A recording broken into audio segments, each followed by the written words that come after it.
Hey guys, sorry for the late start. For some reason, StreamYard decided we didn't need to have a live stream today. I don't know what was going on with that because it was not my internet, but welcome to Approach the Nerd. I'm Maria Park, and we are going to talk about episode 3 of the very short series, but very cool series, The Falcon and Winter Soldier. I'm very, very involved in this. I don't know how they're going to do this in 6 episodes because this is a lot of information.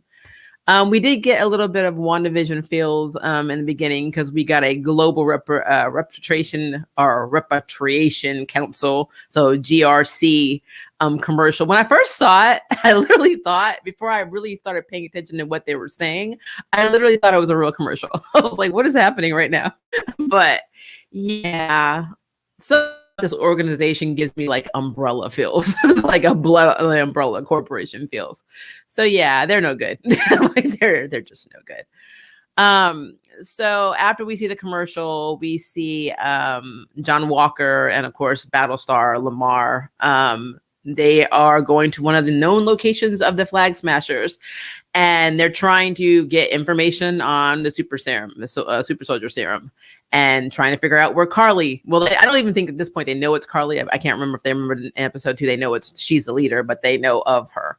But yeah, they got nowhere. I loved how John tried to pull a whole "Do you know who I am?" and then the guy's like, like that was funny to me. Like it's like, okay, this Captain America gig is going a little to your head, just a little bit. But yeah, they aren't very successful with getting any information. And Lamar is kind of like, he kind of like how he is in the comics. Now, if you remember Lamar and John in the comics, you already know that John Walker is the villain when Captain America hires for Captain America, and Lamar does become Battlestar, and for a short period of time, he also goes as Bucky. So it's always funny to see the two versions of Bucky in the same series because he does take that name for a little while. He actually is known as Bucky for a little while. But he seems to be the voice of reason, while you can see John's kind of like getting frustrated with their rules of engagement type rules they have, where they have to be by the book because he knows that Sam and Bucky do not. So yeah, good morning, Ray, thanks for joining the stream. So basically they are getting nowhere. And I'm going to tell you this. I love whenever Bucky says hypothetically, you already know he's done it. Like I love when him and Sam are talking and they're going to see Zemo and he's like, they talk, he wants to go in there alone. And then they're down in this like garage area. And Bucky's like, hypothetically speaking, if I was going, if someone's going to get broken out of jail, this is how it will go about. He literally said the entire plan, and Sam's like, hypothetically, and of course, Zemo's literally busting out just the way Bucky, said he would, because he aided him in escaping, because he knows that without Zemo, they don't have any leads. But I mean, I just love when he said that, because it's such a homage to the first episode where he was talking to his psychiatrist about the woman that he put in power when he was with Hydra and how she was still abusing her power and like all the stuff he was going to do hypothetically. So I'm like, whenever Bucky says hypothetically now, it's because he actually effing did it. That was really funny. So I love the fact that we got to see Zemo. Not only we got to see Zemo in his full comic book gear, he had the mask, jacket. We also got more of his Baron status. We got to see his money. Those cars that he owns, man. Like he was going around with cars. I was like, forget the mission. Like, these cars are badass. But he's a Baron. And he has his money, even though he was in jail, and he has his loyal staff. That man, the guy that was with him, I don't know if he was in the comics or not. I don't remember him. Or I just didn't pay attention. It wasn't important. But that old guy, he's pretty cool. I love the scene where they're on the Baron or Zemo's private jet, and the guy's like, "Oh, I think the refrigerator is busted." He said, "So I'll have to get it fixed." But basically, he doesn't know what food is good and what's not. And Zemo tells him, in his language, he's like, "Oh well, if there's anything that smells bad, give it to Bucky and Sam." I was like, a mess, a mess. Anyway, so the plan is they're going to go to Madripoor, which is this make-believe like place in the middle of Asia that doesn't exist. It's been in the comics a few times. I know with a lot of notable characters. I can't think of a lot of them. I know that there have been a lot of characters that have gone to Madripoor, and I do know they have a very big, like, population of poor people. It kind of reminds me of India, where they have like really, really high class on one side and really, really low class on the other side. So I think it's called High Town and Low Town. I can't remember who. There's somebody in X-Men that used to go to. Actually, I think a lot of people in the Marvel universe have gone to it. It doesn't. I looked up the city. It's not real. So I mean, it's definitely comic book created. But yeah, so basically, it's rich versus poor. Basically, one side of the track, other side of the track. So it is what it is. But two things kind of happen there that are interesting, or a few things really, but two main things.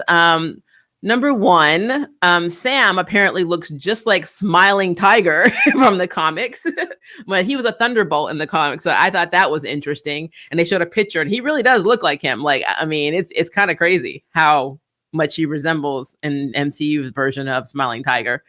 Him trying to drink that drink was hilarious in the bar. And then also Sharon Carter is in Hightown in Madripoor, and she's making a living selling high price art to shady people. Maybe. I think she's doing something else, because the big villain I think they've already revealed is the name of this episode. It is Power Broker.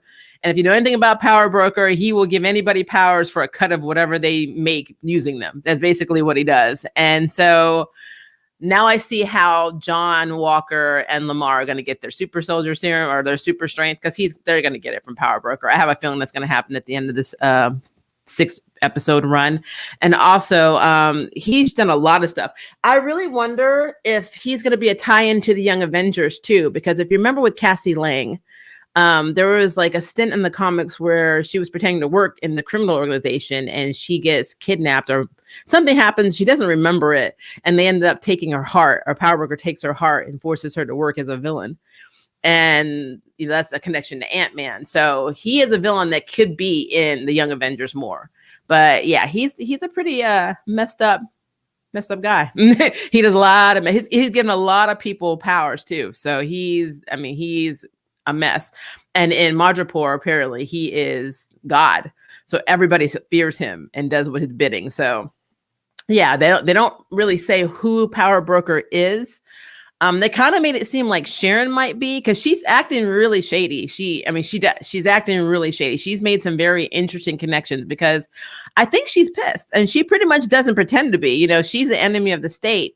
Yeah, the blip happened, and Sam and them were blipped out of existence. But and all of them came back. But she is still the one that's running from the law, while even Bucky has his name cleared. That is kind of messed up. I don't know why Sharon would not have had her name cleared up by Cap either before he left, as a favor to him. That doesn't make any sense. With everything that the Avengers did, she should have been cleared because everybody else was. So yeah, it's really weird. It's really, really weird that she's had to basically hustle. She said she hasn't been home to see her family in 5 years. She hasn't talked to anybody. She hasn't been back to the States at all. So yeah, she's been through a lot. And I think when you've crossed that line of being an enemy in the state and you have to survive, and remember, she's not living in Lowtown. She's living in Hightown. She's done some shady stuff. So I'm really curious to see, if she's not. I don't think she is Power Broker, but I would not be surprised if she is working in tandem with Power Broker, because she does say we have a problem after she helps them. So I'm just, it's very interesting. It's very interesting how that's going to play out. Also, since we're talking about, and I always thought this was interesting. I had to take notes because there's so many people. They run into Selby. They have a meeting with Selby, which is kind of messed up because Sam's sister calls. And, of course, Selby's like, put it on speaker. And so he's trying to pretend that this is somebody that, he's doing business with. And they're going to if they don't give them the money, they're just going to go take it. And he's just basically gangstering it up until, she starts talking about Cheerios and then says, bye, Sam. Well, then everything goes to hell. And then Selby ends up, getting killed. But I thought that it was really interesting that, they also go and they meet into Dr. Nagel. And Nagel is basically the one in this version. He's got a secret lab. He he was hired by the CIA to basically recreate the super soldier serum. And it was kind of like Hydra's Winter Soldier program. And of course, Zemo is ticked because Zemo does not want anything to do with super soldiers. He doesn't believe in superheroes. He is not effing happy. And I think it's interesting because, Nagel, I remember in the comics, he doesn't really see, anybody, like any of his test subjects as human beings. And he's racist as hell too. So they did kind of keep to that kind of, he had this creepy demeanor. But what was interesting to me is when Zemo shoots him, Sam was like surprised. And I'm like, there's a reason he's in jail. You know who Zemo is. What did you think was going to happen? The man told you he doesn't like super soldier serum. This man just sat in this chair and told you that he made the super serum. And not only did he make the super soldier serum, it was taken and some of them was given to Power Broker because Power Broker was funding it. Of course, he was going to shoot him. I'm like, my shock was that he came back for you in the car. To be real, I mean, he could have just left you there, then you would have no way of getting out.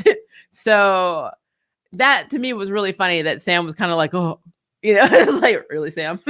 Really? Now, if you remember, in the comics, I'm trying to remember the name of the doctor. It wasn't him that gave John and Lamar their powers. I had to look at I think it's Dr. Carl Mallis. He's the one that actually gave them the powers in the comics. So, but then again, the MCU does its own thing. So it is what it is. I don't really put too much thought into that. We did get a little bit of character development. I love how Bucky asks Sam to trust him. And he's starting to do it, even though, they're not friends or they're just like acquaintances or business, that they're like coworkers or whatever in this mission, set to go their separate ways when it's over. But I think we kind of got a little bit to the heart of the thing with Sam. I believe Sam has an inferiority complex with Steve. And that is why he really gave the shield up. And he even said, I should have just taken the shield and burned it. And Bucky was like, well, I would have come and taken it from you. Because that shows that Bucky wanted to be Captain America, which he kind of was in the comics for a stint. He was Captain America in the comics for a little while. But, I kind of feel like Bucky doesn't think he's good enough either. So everybody thinks they're not good enough to have the shield. And then you got John Walker over here carrying it. And everybody's like mad as hell. It's like, well, we're not good enough. And we were Steve's friends. And you got this Joker out here, So I thought that's really interesting that they had that moment. And I love that the notebook that Bucky is putting his redemption list on was actually Steve's. So we got a little bit of insight on them. It's hard to focus on all of these characters individually when you only have a 6-episode run. We're literally in the middle of the season now. We have 3 episodes left to resolve all of this stuff. And, they're making the Flag Smashers out to be not really villains, but kind of like the Robin Hood, and his merry band type, except Carly did like literally set the building on fire when they were robbing the supplies with the food and medical supplies, I guess from the GRC locations. And, she walks off and she tells the guy in the car, hurry up and drive off. And then, basically this car in the building explodes. And the guy was like, there are people in there. And she's like, no, this is the only language they understand. And I was like, oh, okay. So I think Carly, I don't know if the super serum's doing it, or if that's just her angry because she did lose this woman that she was really close to, I think from tuberculosis. Maybe she couldn't get help for her. I don't know. But I don't know their connection either. I'm not sure if they said that was like a mother, a sister, an aunt, whatever, but she did lose somebody. So I think she's to the point now where she even said before she blew up that building, you've had these supplies just hoarding them in this building for months while people out there needed them. So I'm not saying Flag Smashers are good. I can't say they're bad. They're kind of like anti-heroes, except I think Carly is the one that's going to be pushed over the edge more. So it's weird. It's just weird. The whole situation is very weird. Hi, Kevin. Happy Saturday to you. But yeah, so like so many things are going on and with Sam and Bucky and with Sharon. And like I said, Sharon, I don't think Sharon is the power broker. Again, the MCU does its own stuff. And as far as I remember, I don't think they ever revealed who the power broker was in the comics. So, I mean, it's just some ambiguous person behind the scenes trading powers, for money, basically. But I do think she knows who it is. I do think she has a connection to the power broker. Because, I mean, she didn't make all that money just from art. You can make money, but she's not living in a place like that. She lives in like a discotheque / art gallery hustling in Hightown. You don't live in Hightown unless you are shady as hell. So I really do think that Sharon knows a lot more. I think leaving her there was a mistake. I also wonder if the reason she's not really coming back with them is because of how involved she is with power, broker, not because just she's the enemy of the state. Because, she's smart. She was freaking with the shield. She knows how to travel incognito. So, I mean, I don't know. It's just, I think there's more to Sharon's involvement than meets the eye. It's just too easy that they found her. It was too convenient that she was able to help them. But I will say she was really badass. She is definitely more like she is in the comics than she is like, what she was back in Civil War, because she like took out at least 9 guys by herself. So not hating on it. Sharon is badass. I'm just saying though, that it's really interesting to me that she was that convenient to find. And she ended up finding them. So that tells me something right there. So she is involved in some way. And like I said, we only have 3 episodes to resolve this, but yeah, some good insight and like, I did like the fact that they were playing around with stuff. I like the reference to Marvin Gaye on the plane. I mean, I grew up on Motown, Marvin Gaye is the man. I love the fact that even Zemo said that Marvin Gaye was a true display of African-American legacy or history or whatever. And Sam's like, he's not wrong. I'm like, the one thing Zemo got right is Marvin Gaye is cool. But yeah. And I was looking up because remember I said, I know a lot of comic book characters ended up in Madripoor. So it looks like Wolverine is one of the main ones, which I completely forgot about, which now makes sense because I do have a picture of him in a white tux and he apparently owned part of the Princess Bar. So that makes sense. But yeah, a lot of characters have been in and out of this fictional Southeastern Asian, apparently, place that doesn't really exist. But I love how it just separates the high society from the low society. And it reminds me of if you ever go to like India or places like Bangkok and you see the other side is just slums and then you have this beautiful city. Probably that's what it kind of reminds me of. And for Sharon to be able to survive there, she has to be shady. I'm sorry. There's no way she's not. But it just begs the question, is the power broker, is his introduction, we know he's going to be a villain, but is this basically how we're foreshadowing how Battlestar gets his strength, how John Walker gets his Captain America's strength and abilities?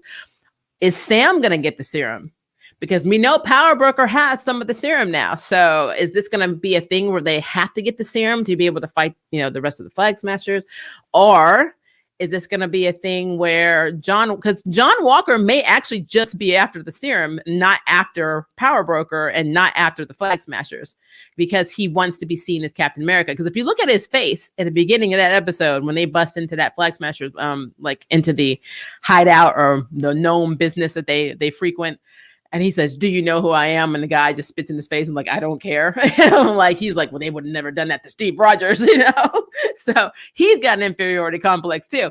All of them, Sam, Bucky, and John Walker, all have an inferiority complex with Steve Rogers. It is fairly obvious, and all of them want to be Captain America. Don't think Sam doesn't. He does. They just don't think they're good enough to be. And John Walker is Captain America, and he doesn't think he's good enough to be. So this is very interesting. But they can't focus on all of that because they've got all this stuff to do. And Zemo to me stole this show. That man is crazy as hell. And the fact that Sam, like I said earlier, was shocked that he shot, dude. I mean, I don't understand why you were shocked by this. It's Zemo. I'm like, of course he was going to do that, man. He has an agenda on top of an agenda.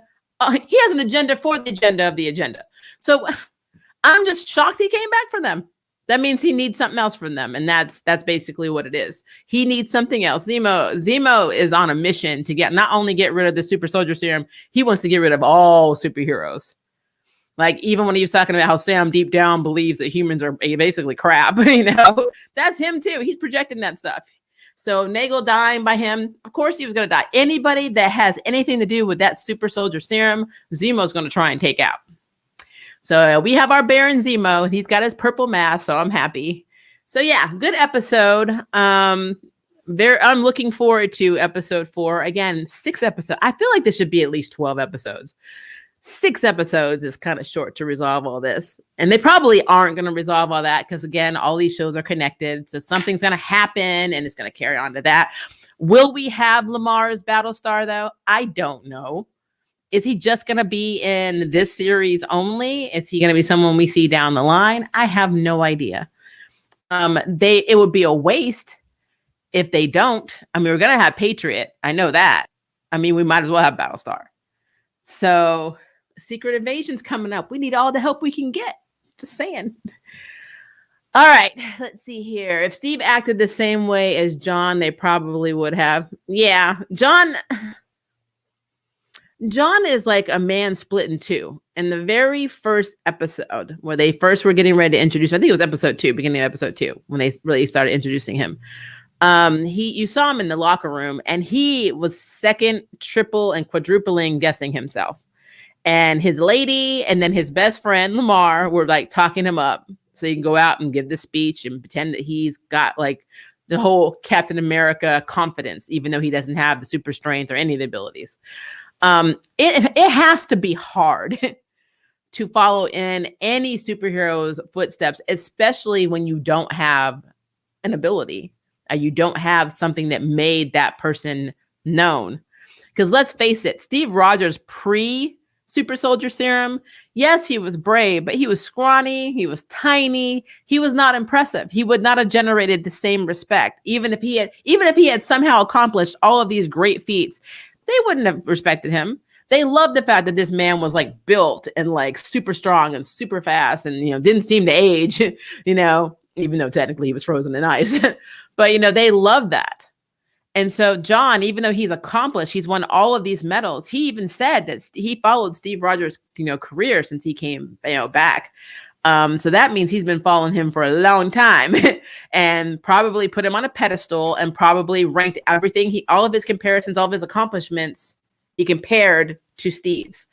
That's kind of sad. And of course we create an inferiority complex. And then you got Sam over here, who was kind of like the sidekick. And, he never thought he was going to be as good as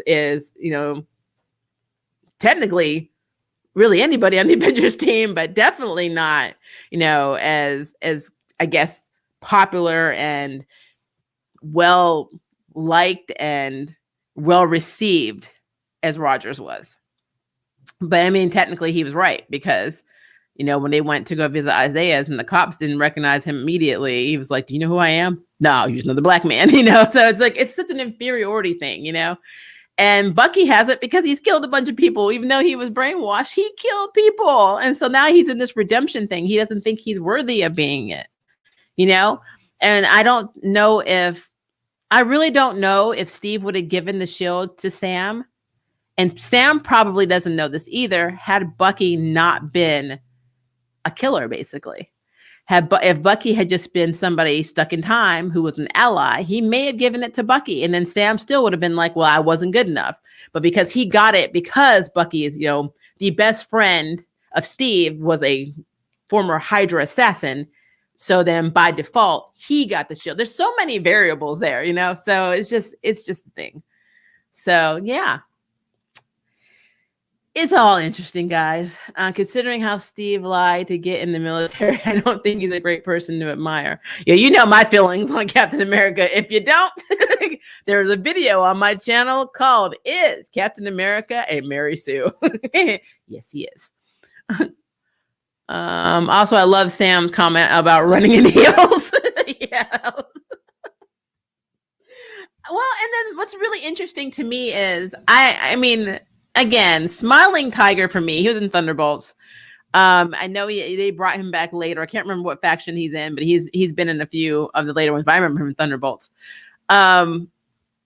He's such a obscure character. And this is what I said about DC as well. They bring in these obscure characters and you find yourself like, I know who you are. Who are you? And that's how I am a majority of the time with MC. But I don't remember him dressing like a pimp. So I had to go back and look. I'm like, no, he didn't dress like that. He did not dress like that. So that's MCU's creation for Smiling Tiger. That is not Smiling Tiger. Just saying. And then I remember Smiling Tiger being mixed. He's half Asian. He's either Vietnamese or Cambodian, and then half black. His dad was a soldier. But yeah, I just think he's a very creative character. A very cool character, very good in hand-to-hand combat. But I mean, he didn't dress like a pimp. I'm sorry, he just didn't. So, but this is, like I said, this is the MCU spin on this character. So, it is what it is. It is what it is. What did you think of Zemo's dancing? I was drinking one of these and I spat it out. So there you go. That was funny as hell. If Steve acted the same way as John, they probably would have definitely did that. Maybe Carly goes a little crazy and the rest of the Flag Smashers, or at least Dovik will team up with Sam and Bucky to take her down. I'm hoping they redeem her because her heart is in the right place. She's trying to help her people because the GRC is, I'm telling you, they are the umbrella company. As soon as I saw that commercial, I'm like, oh, no. This is like every horror movie, too. Like, remember the old Halloween movies? I think of Halloween. Was it Halloween 3? Might have been 3. 2 or, yeah, it was probably 3, but the kids would put the mask on and their like faces and stuff would melt and stuff. There was something wrong with the mask and they were like killing people. That they had those commercials and they were so nice and everything was great. That's what that reminds me of. That and the Umbrella Corporation commercials. Yeah, GRC is no good. I feel like the Flashman are trying to do good for all the wrong reasons. They're Robin Hood and his merry men, except that they're kind of homicidal. I'm like, yay. I'm just gonna assume the government forgot about her. Like Sharon, who's that? Doesn't ring a bell. I'm wondering too, because like, why didn't they pardon her? You pardoned the Hydra assassin. You're gonna pardon her for taking the shield, and Falcon's wings and giving it to them. She became enemy of the state. Are you effing kidding me? That doesn't make 5 licks of sense. I don't understand this universe at all. That's some sexist shit. That's what that is. Let's see. I mean, isn't it standard in comics and also real life that the government is shady? Yeah. Yeah. Yeah. We had hope for Genosha, but you see how that turned out. Like, I'm still convinced it doesn't even seem like they're trying to look for her. I want to know. And this is what she says. I think there's a lot more going on. And let's not forget, because I will be hard pressed not to just say this, because for me, the coolest moment is when Io showed up at the end. And I knew she was coming. Because when I'm telling you, it's like Bucky has premonition. When he said, end quote, the Wakandans are going to want to know why Zemo's not in prison. And then she showed up. I was like, you in trouble. They'd be like, we nursed you back to health, Mother F. And you broke out the guy who killed our former king out of prison? What? No, that's not how this rolls. It's Wakanda, MF. Like, Wakanda is not just a place. It comes to you. I'm like, so Bucky's got problems. Bucky has problems. And I don't look like she planned. So like that whole scene was like, yep. Yep. Zemo better not put his face around her. So yeah, I was very, very excited about seeing Io. I wish they did her storyline because she's one of the queer characters in Wakanda that doesn't really get a lot of play. She, like, I remember in the comics, I think they even started a civil war with T'Challa and them because of her. I think it was either her wife or her girlfriend was going to be killed. And so she stole some tech and like rescued her. And then they started a war and it was like messed up. You can probably Google this. I'm pretty sure it's trying to remember. I'm pretty sure we can find Io's story. Because yes, Io's in the comics. Here we go. Io, Earth 616. Yes, so she does do that. She went to the Golden City to see Queen Ramada to plea for her girlfriend. because Anika was basically taken to Fort Han, and then she steals some tech to go rescue her, and then it basically starts an uprising and demands that T'Challa form a democracy in Wakanda. So she has a really cool story in the comics. Now, will they do that in the MCU? I don't know, because I don't think there are gay people or queer people in the MCU.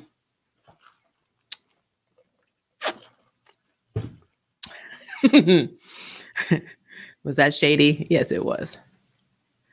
Let's see. There's a new Black Widow trailer. So, guys, is it weird that I'm just not as excited about the Black Widow movie? Is that weird? Don't hate me. I'm just not. I don't know what it is. I'm just really not. As soon as Zemp was freed, of course, Wakanda would arrive. Yeah, they got radar on that man. Like, they got an alert in their system. Like, he broke out. Okay, we're on the next flight. Like, she got there fast. Look, she even knew where they were. That's how hardcore Io is. Okay, I read that one. Actually, they did say one of the turtles were featured in an LGBT character. Yeah, but the problem is there are many Marvel characters that are LGBT. And MCU just needs to get with the times. I was thinking about representation and stuff today. Ironically, while I was watching Power Rangers Dino Fury. And I thought we did successfully have Black Red Rangers. We've had a Hispanic Red Ranger. We've had, of course, white. We've never had an Asian Red Ranger, ever, which is sad for a show that's based off of Japanese Sentai. We've never once had a leader who was Asian. Traditionally, almost every, except for Adam, every Blue Ranger is Asian. Every one of them. And if they're not, then the Asian girls, either the Pink Ranger or Madison, who was actually technically Asian. She's Australian, but she's a New Zealander, but she's technically Asian descent. So she was blue. But yeah. So I'm just thinking, like, the representation across all of the fandoms and most things is very interesting, because people are like, oh, there's representation, but it's really not. I'm like, it's really not. So I don't know. PR Samurai should have had an Asian lead. Should have had an Asian cast. You're not going to tell me that Prissy from the Trailer Park is the descendant of Samurai. Don't get me, woo, get me in my feelings, Emily. I'm going to assume Hercules. What did I miss? Are you assuming Hercules is queer? I'm confused. I feel you on Black Widow. They're just more interesting characters I want to see. It's just no hate on Scarlett Johansson. I mean, I know a lot of people find her problematic. I don't pay attention to her politics, or her life views enough for me to care. I just don't. I have better things to do with my time. But as a whole with Natasha, I don't know. I'm not. If they had done this maybe when the Avengers came out, the first Avengers movie, then maybe I would have been a lot more interested. But now I'm just like, meh.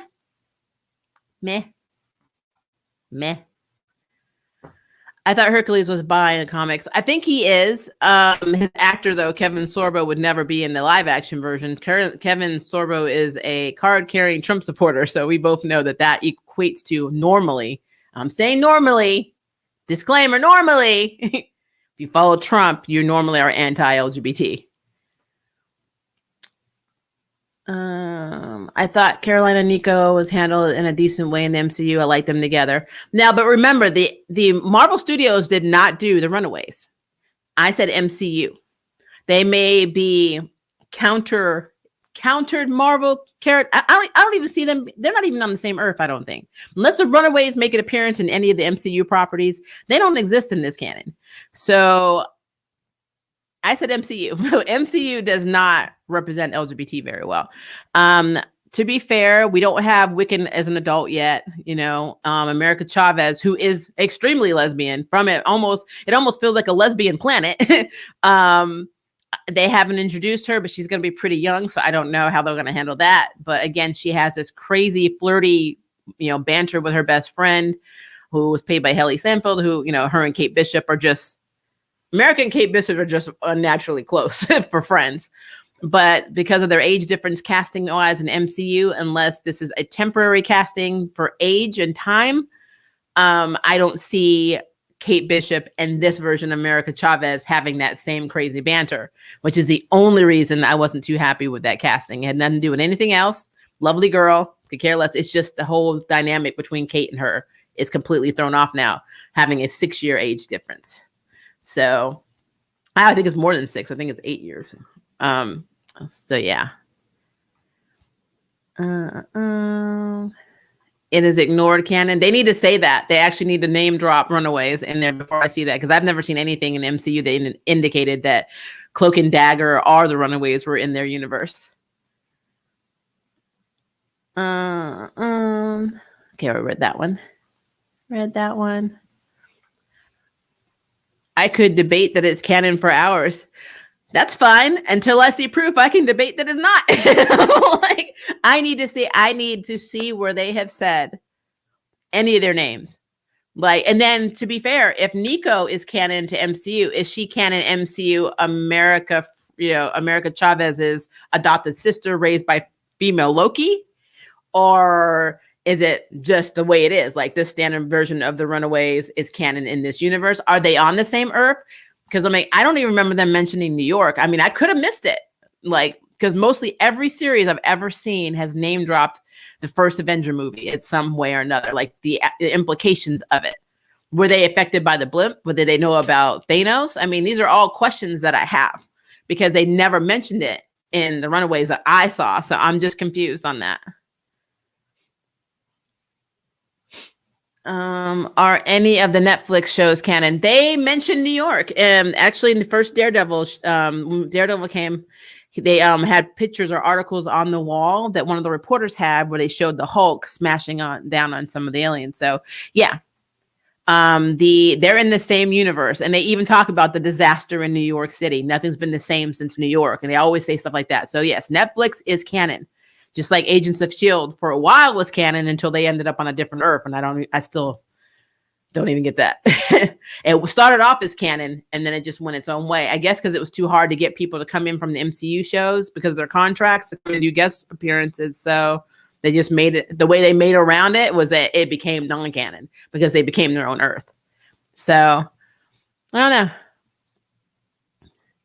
They reference Luke Cage, which is connected to Daredevil, so Runaways is canon by product. Now, did they mention Luke Cage is in Hell's Kitchen Luke Cage, or did they just name drop? Because let's be fair, Cisco literally name dropped She-Hulk, which is a Marvel character in The Flash.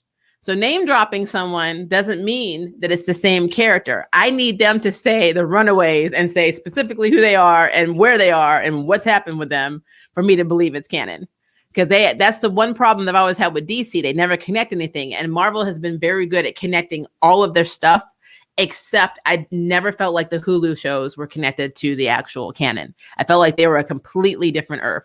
Heck, it kind of feels like Cloak and Dagger on a different Earth than the Runaways. I don't know if they're in the same canon lore. So they just happened to cross, into the same space when they did their crossovers. So it doesn't take away from the shows being good. It's just that I'm not seeing them, represented in the MCU. And then Kevin might go behind our backs and just have a whole other Runaways team. We have no idea. Now, if they show up in Secret Invasion, then that's cool. I have no problem with them being canon. It's not me anti-Hulu canon. It's they haven't shown me that they're canon. So that's the problem that I have. Marvel characters are probably comics, though. That's different, like Cage being in the newspaper. But again, is it their version of Luke Cage or is it the Netflix version of Luke Cage? Because remember, I don't want to spoil anything, but let's say where Luke, if you've seen the last season of Luke Cage, it did not end for him on a high note in terms of morale and what he's doing. So him being in the papers right now in the Runaways could be him going to jail because he's doing some shady stuff. So... And then if they name drop, now if they name dropped Colleen as Iron Fist, if they said female Iron Fist, then I would say, hey, that's canon. But until that happens, I can't say that they're canon. Let's see. Moving up, moving up, moving up. I see Chastin was in here. I don't think he's in here right now. I can't wait. This movie was good. TV show. Speaking of movies, I have yet to watch my Kong and Godzilla movie. I say it in that order of importance. I plan on watching that today. I have not been feeling good. I still have sinuses, so I have not been able to do much. And then I was supposed to have my first video out for my new channel yesterday, but we had internet problems all day. So I had to post from my phone. Can't really load a video and upload it from your phone. So I'm still trying to play catch up with all that. So that video on that channel is coming today. Power Rangers Dino Fury is also coming on this channel today, but more than likely, I'm not going to have my Godzilla one done and review done until Monday morning. So just throwing that out there. I haven't seen any of the final season except Jessica Jones because I'm lazy. Well, in terms of Luke Cage, which breaks my heart to say this because they did have some cool moments in it, it wasn't worth watching. Daredevil's good. Jessica Jones was crazy. As a matter of fact, my first video ever for this channel was Trish really the villain of Jessica Jones because it was so nuts to me. But I really enjoyed it. Even Punisher, I liked all of the Defender shows. Iron Fist was hard for me. A lot of people didn't like. I think his name is Finn, as Iron Fist. But honestly, he was just boring. I guess that was my problem. They made him very boring. But when they did the Defenders crossover, he was a little better. And then when he came and did a cameo, I think he did a cameo on Luke's show. It was either on Luke's show or I can't remember. I want to say he came on Luke's show. He was better. But in his own series, he was just boring to me. I don't know what it was. He bored the hell out of me. I was just like, really? So I don't know. Speaking of, did you ever watch the anime series that aired on Fox Kids? I didn't, and I want to watch the CG movie that's on Netflix. I got to put that in my queue because I actually love my Land of Monsters. There's just so much to watch. So much to watch. And somebody just sent me a trailer for this thing called The Nevers, I think it's called, on Disney Plus. The trailer looks really good, but it looks like I have to check that out too. I just got a list, guys. You just don't know. Don't know. I don't know why Sunny makes fun of stuff like the power of love or campiness with the world living in misery. I think we need the wholesome stuff to lift our spirits and brighten earth, in my opinion. So Madness, let me put a disclaimer in here. There's nothing wrong with the power of love. There's nothing wrong with anything wholesome. So know you love wholesome. The problem is when you have the Flash as a Care Bear. That is basically the problem. Because in the comics, that was never the theme of the Flash. The Flash was not a Care Bear. He wasn't running around with the power of his heart solving problems. He was actually using his scientific mind to solve problems. So it's hard when you have all of these canon characters that are acting strange, I guess that's the best way I can put it. I don't know how else to put this to you, is that it's just not the Flash we know. And honestly, he acts like he's auditioning to be a Star Sapphire. Like he wants to be Lantern. He doesn't even want to be the Flash anymore. He just wants to be the Lantern. He wants to be a Star Sapphire and spread love throughout the galaxy and la la la. That is the problem that I have with that. So it's not, and I know that there are a lot of people that do not like it in their hero shows, because it kind of takes away from their comic days or the experience of the characters that they know. And I kind of get that, and I kind of get what you're saying. But I mean, when it comes to the Flash, though, paragon of love or whatever, it's weird that he always solves problems using his heart and not his brain when he's supposed to be so smart, and they act like he's so stupid. So I don't know. That's my problem with that. Speaking of Marvel shows, did you ever watch Iron Fist? Yes, I think you already. It was boring. I like Colleen. There are elements of the show that were good, but he himself was boring. He was boring to me. Oh, Finn. Boring. Let's see. It's artistic interpretation. I don't mind it. And that's fine. Like I said, I'm never going to judge someone for having an opposing, opinion from me. That's not what I do. So if you get something out of that, that is great. I am not here to hate on that. I'm completely okay with that. I really want him to be a lot smarter than they portray him to be, because he's it's like Mr. Terrific. Mr. Terrific is a genius. He is like a super brain. But when you see him on Arrow, he's always questioning himself. He's always like, oh, well, I mean, I can do this, but should we do this? Or Oliver, what do you think? Felicity, there's no universe where he goes to Felicity Smoke and Oliver Queen of all people for insight on how to do something. So it's like, whatever. Whatever. Not always. He does use his brain sometimes. Sometimes it's not enough, madness.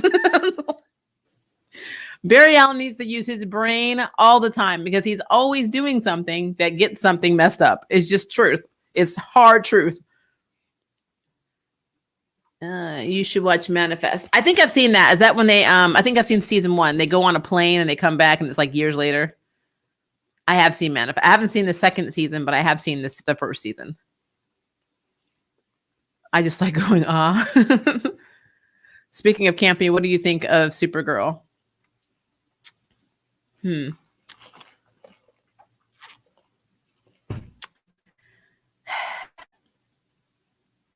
So I don't like the queer baiting. I think I said this in my Supergirl part of the review for our Arrowverse Tuesday. I don't like the queer baiting. I think it's unnecessary, especially since we know you're not going to put these the characters together. I hate that she has more chemistry. Supergirl has more chemistry with Lena than she does with anybody she's been with, except for Mon-El. But technically, Mon-El and her got married in real life, so that kind of makes sense. I don't like that Lex Luthor is not as smart as Tobias. Because Tobias, but then again, maybe that's what they wanted. They wanted a campier Lex Luthor. That's what it is. But story-wise, I mean, her being in the Phantom Zone, I guess that kind of makes sense because she's still on maternity leave, so she kind of wants to spend time with her baby. And so this is a good way of letting her be out of the episodes a little bit while they're trying to get her back, I guess. But yeah, I'm just, I don't know. I just really feel like such opportunity, but little follow through from the writers. Because when it first started, it had a lot of appeal, but then it was like this, and then it just got, I don't know. I just kind of checked out after season, I think it was end of season 2 or 3. I was just like, okay, I'm done. So this, me watching this in the last season I've had a break from Supergirl, like a huge break. So yeah, I didn't understand the whole thing with Maggie not wanting kids and Alex wanting kids and them having to break up over that, when that should have been something they talked about from day one. But to be fair, Maggie Sawyer actually is Kate Kane's fiance or almost wife, could be married. I think it was a big controversy in the comics. They were going to be married, but they decided to retcon it because they were being, scared of backlash or some crap. So like they didn't get married. But Maggie is actually Kate Kane's true love or whatever after. Well, no, she technically is a true love. And then Renee Montoya was her girlfriend for a while. So like they never had a chance to put Maggie into that universe. So that was interesting. Eric did say Barry is going to start to grow into his own and rely on the team less in season 7. Good job. I watched the first season of Arrow and it was good, but I have no desire to watch it anymore. Yeah, the first 2 seasons are okay. It's after season 2, stuff starts getting really problematic and weird. To be fair, Arrow was Mr. Terrific's origin story, but he's probably more experienced now. And see, that's the thing. Arrow should never have been Mr. Terrific's origin story. He should never have been introduced if they were going to treat him like that on that show at all. There's no universe where that is okay. So, nah. Did you hear that Kelly, Alex's girlfriend, will become the new Guardian? Yeah, They actually announced that last week. So yeah, we talked about that on the stream. Which is what it is. I mean, they have to do something with Alex. This is the last season. I don't know if that's an implication that her being the guardian means her sister's going to die or leave Earth and say, Alex, the world is safe, because it's in your hands now, and the Dio or Dio and whatever. I don't know. I think Brainy's going to go back to the future, though. I mean, he has no yes, there's Dreamer, but he has no real reason to stay. I don't know if Dreamer's going to go with him. I don't know if she's allowed. I don't know how any of that's going to work. I mean, I don't know. It's weird. Also, I got into Supergirl because of Dreamer, one of my favorites. Yeah, Dreamer's cool, and the fact that it's a trans actress, I love it. I love that. I have no qualms with that character or no qualms with any of that. It's just everybody else that I have a problem with. That's why I've had a problem with the show. And I believe Jimmy left the show too, right? Jimmy Olsen, he's gone. So, I mean, it's just, Supergirl is just one of those stories that's all over the place. It's just really weird. I think I already did that one. Trying to make sure I got everybody's comments, but I think I did. But yeah, so overall, Falcon and Winter Soldier have a lot to tie up. 3 freaking episodes. Now, they did get 50-minute runs, so I'll give them that. We didn't get that with WandaVision. But they get almost an hour. But like, are we gonna see the GRC being shady? Because I'm telling you, the GRC is just a pseudonym for the Umbrella Corporation. They're making zombies. I don't know. They're just weird. That is very, very weird. I really, really need to see if Lamar is going to be a playable character in the future of the MCU. If he's just in this for now, it would be so stupid if he's literally only in here to support John Walker. I would be so mad if that's what that is. And then also, what is Sharon hiding? Is she working for Power Broker? I don't think she is Power Broker, but I think she could be working for Power Broker. Is how she's been getting by.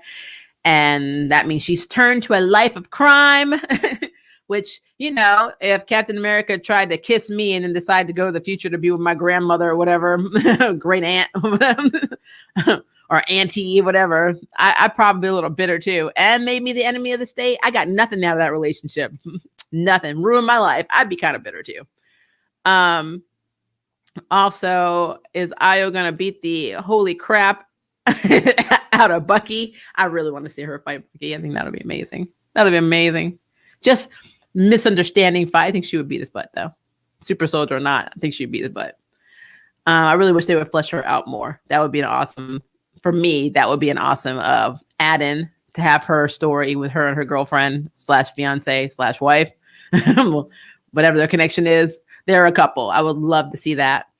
I also really need to know, because with the Flag Smashers, we know that they are doing it for their people. I want to know what's going to happen with Carly. I want to know if is she gonna turn straight villain, or is she going to be an anti-hero? Either way, though, she's killing people. So, and her motivation, maybe her trauma is real, but she's still murdering people, so it's not right. So I do need to see that. And I also want to see, because I know John and Lamar, if they're keeping Lamar around, especially, they're going to get the super soldier serum, but is Sam going to get it? And then will he take up the mantle as Captain America? Because they keep showing Torres, and we know Torres is the future Falcon. So, I mean, got questions, guys. I got questions. And what do you think is going to happen with Zemo? Will he be shot and killed? Will the Wakandans take him? That's what they should have done. The Wakanda should have took Zemo and messed him up. It'd be awesome. You probably put to death, though. So, some people say Falcon and Winter Soldier is less complicated than WandaVision, but I think it has its own intrigue and conspiracy. Nothing is going to be more complicated than WandaVision, because WandaVision was an acid trip. These people need to stop. They just need to stop. Just stop. You're comparing somebody who has hex reality bending magic, pretty much a Nexus being, to a super soldier and potentially new super soldier That makes no sense. That's like comparing Spider-Man with Doctor Strange. That is stupid. It's just stupid. Stop. Oh my gosh. I'm glad I don't read reviews as much. I probably so bad. I want one of the Supergirl side characters to get a spinoff like Lena or Lex and Kelly or Brainy and Nia. I would like to see a spinoff of Lena. Or, I mean, I guess Alex could be cool. I don't know. They need to be on something. But I'm actually more excited for Stargirl right now than Supergirl, to be honest with you. I'm liking where the season looks to be going. So I'm very, very excited for Stargirl this season. Melissa said Kara got a great ending that she's satisfied with. Okay. So that means they've already done every episode. Cool. They shot during COVID. Cool. Well, I mean, I'm wondering, I guess Black Lightning is going to end right after Supergirl, even though, because they're on hiatus. I don't know. I have to see. I'm going to have to see. I'm looking forward to Naomi on the CW. Me too. There are so many characters I'm excited, and there's so many characters I want them to bring into the CW, which I know they won't, but there are tons. I would love for them to have Fire, like introduce Fire into some DC property. I think it'll be cool. I'll give Fire her own show and then bring Ice and Ice Maiden and all of them. Well, Ice Maiden would be problematic. But yeah, bring all of the core crazy characters that we really love, because they had them in Young Justice. They can bring them in the DCEU. So, or sorry, not DCEU. They could bring them in the DCEU, but bring them into the Arrowverse. Also, I would love to see a Power Girl series, Me Too, or a Birds of Prey reboot. I would love them if they did it right, and they could do it by starting it off on Batwoman and then spinning off into their own thing, and then that would allow them to have crossovers. Will they do that? I don't know. But if they do bring out Birds of Prey, and I swear on my mother's grave, they better not bring Lady Shiva in there and have Batwoman beat Lady Shiva, because I will literally call BS on that entire series from that point on. Mm-hmm. It will be branded. It'll be marked in my soul. This is not a good show. This is a faulty show. It's just like what they did with Oliver. You cannot make the entitled white guy more powerful than the minority characters, especially the ones, the Asian characters that have basically dedicated their entire lives to one form of martial arts and one style of murder and assassination. And you coming over here and killing them in like 5 minutes because you were on that island having a field trip off and on for 5 years. No, I call BS on the entire experience. So no, Lady Shiva does not, unless she's going in there kicking butt and nobody can take her down. And they're like, well, we just need to have a truce with her and send her on another mission. I will accept that. But they come in here and beat her down. Because remember, in the original Birds of Prey TV series, Helena beat Lady Shiva. No, Barbara did. And Barbara had that suit, I believe. Yeah, she had like a power Batwoman suit, or Batgirl suit, and that let her use her legs, and she fought Lady Shiva, and I called absolute BS on that. Absolute. Did you know that the actress who plays Alice on Batwoman was also in Birds of Prey? Yes, she played the daughter of Black Canary, and what's her name in real life? The one that played Becky on Full House was Black Canary in the original Birds of Prey. I think it was like episode 7 or 8 or whatever. And Rachel's character, Alice's actress, her character was had telekinesis and a bunch of other stuff. So yeah, I actually own Birds of Prey. I have the entire season. So yeah, there are a lot of characters that you'll recognize back in the day. Like whenever I watch Hondo now on SWAT, I'm like, I know what you were on. But yeah, so guys, we are almost to an hour. I'm going to jump off in a second because I have to do my Power Rangers Dino Fury review. Even though this was a very silly episode, I have to do my review for that. And then I have uploading my video for the Approach to Yuri. If you're in LGBT content and you have not subscribed to Approach to Yuri, it's on my community tab. There is a link, so please subscribe. I'm going to have a short video this time, but we're going to be getting a lot of like really cool top 10s, a lot of cool episodes and movie reviews and things like that, and a lot of anime a lot of manga reviews, a lot of comic book characters that are queer. So not just Yuri, everything LGBT. So subscribe over there, because I decided to split it up because I know some people like having more of the review stuff here that's nerdy, even though I still will talk about queer stuff. And then have that one over there to be exclusively about everything queer, basically.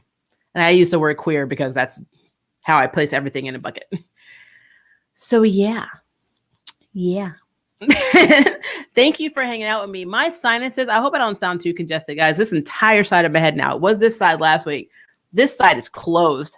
So like I keep sipping on this decaf because I heard that it helps with your sinuses, but God, it is not. Like, so I can't breathe out of this side of my face.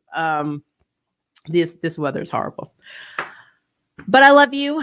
If you have any comments, questions, concerns, theories, ideas, rants, raves, whatever, just want to do the Zemo dance, post a comment below, because this top chat will go away. I would really love to know your theories on this, though. Tell me what you think is going to happen. Do you think Sharon? I don't think Sharon is a power broker. Or do you think Sharon is a power broker? If not, what do you think she's doing? Just tell me the end game for Sharon, because Sharon is being shady right now. What do you think the GRC is? Or the umbrella? They're the umbrella company. Let's just say it. Do you believe that? Because I do. What do you think Zemo's plans are? Because he's got a plan for a plan and a backup plan for another plan. So he's up to something because it's Zemo. So let me know what you think is going on with Zemo. And what do you think is going to happen with the Flag Smashers? And do you think that Lamar and John are going to get with the power broker and get the super soldier serum? And do you think Sam will? And do you think Sam will become Captain America? I got a lot of questions out there for you guys. So put them below and let me know, guys. But yeah, head over here and start on this Dino Fury video because, that's what we do. It's Saturday. And it feels weird not to have Yashahime and Ruby today, but they are both on break until their next seasons. So I just got Power Rangers. I don't know what to do with myself. Love you guys. I will see you later. Thanks for joining the stream and spending some of your Saturday with me. I will talk to you later.